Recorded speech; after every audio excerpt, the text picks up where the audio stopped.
kasih. Sama-sama. Sebelumnya, apakah Ibu sudah pernah datang ke rumah sakit ini? Sudah Bu, dulu pernah lahiran pertama di sini. Oke. Baik, kalau begitu, apakah Ibu sudah mengenal saya? Belum Ibu Bida, sepertinya saya melihat Ibu Bida. Baru pertama kali melihat saya. Oke.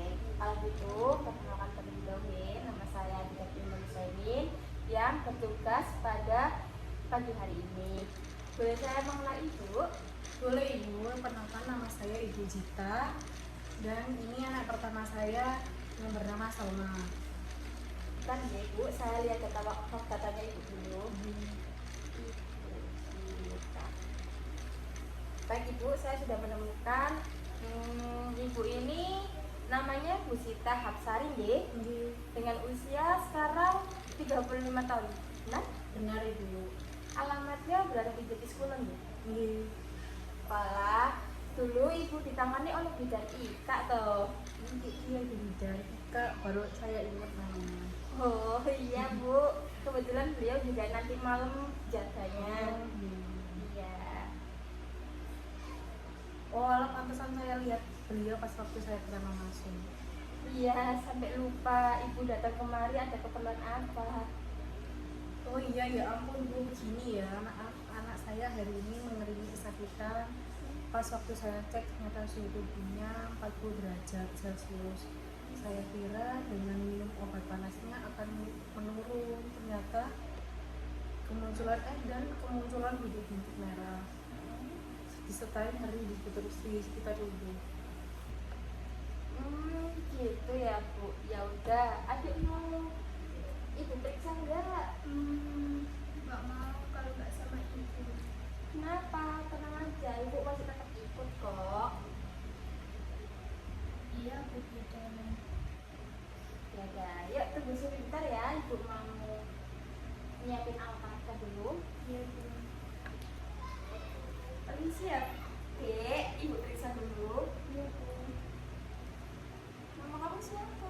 Salma. Sama. Umur berapa? 8 tahun. 8 tahun. Pasti pinter ya kalau di sekolahannya. Pinter ya, nggak nangis. Ya udah kalau gitu Ibu sama Salma bisa kembali ke tempat itu ya. Nanti saya jelaskan. Oke. Jadi begini Bu, Salma itu terkena demam berdarah atau bisa disebut DBD, tapi masih di fase pertama. Emangnya DBD ada berapa fase ya Bu? DBD itu ada 3 fase Bu. Fase pertama itu namanya febrile phase, gejalanya itu ringan. Nah, gejala ini sama seperti yang dirasakan oleh Salma, seperti munculnya bintik-bintik, lalu ini apa kayak dikarenakan turunnya kadar trombosit, lalu anak ibu juga ada serta demamnya, nyeri sekujur tubuh. Terus habis itu di fase kedua itu ada namanya critical phase, dikenal sebagai fase kritis.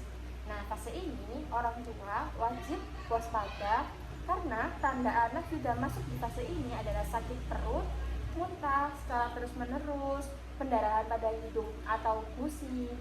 Terus habis itu fase berwarna hitam dan lengket hingga kesulitan bernafas.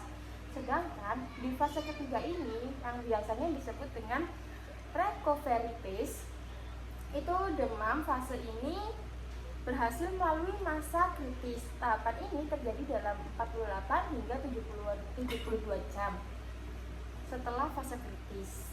Itu Bu. Oh, alah jadi begitu ya Bu. Iya, ya begitu. Jadi sekarang Ibu harus memilih salah satu antara anak Ibu harus rawat inap atau rawat jalan. Jika salah jalan, apa yang saya harus lakukan Ibu? Kalau rawat jalan, Ibu itu bisa memberikan obat yang saya berikan secara rutin dan wajib untuk selalu mengecek kondisi suhu badan anaknya ya. Gitu ya Bu. Kalau misalnya anak saya belum ada perubahan, bagaimana ya Bu? Ibu bisa membawanya kemari dan mau tidak mau harus dirawat inap ya Bu. Soalnya bisa jadi anak ibu ini terkena fase kritis. Gimana ya Bu? Saya takut jika saya rawat jalan anaknya tidak kunjung pulih ibu nggak perlu takut, karena yang ibu perlukan itu hanya ketelatenan saat ibu merawat anaknya. Saya yakin ibu bisa melakukan itu. Ya udah, kalau gitu saya memilih rawat jalan saja.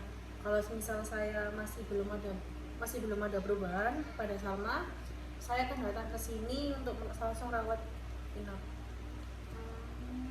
Baik, kalau gitu saya beri resep obatnya saja. Nanti ibu langsung datang ke apoteker dekat untuk Baik. menebus. Baik Bu, kalau begitu saya pamit pulang ya Bu. Makasih ya Bu. Baik, sama-sama. Cepat sembuh ya Salma. Iya Bu.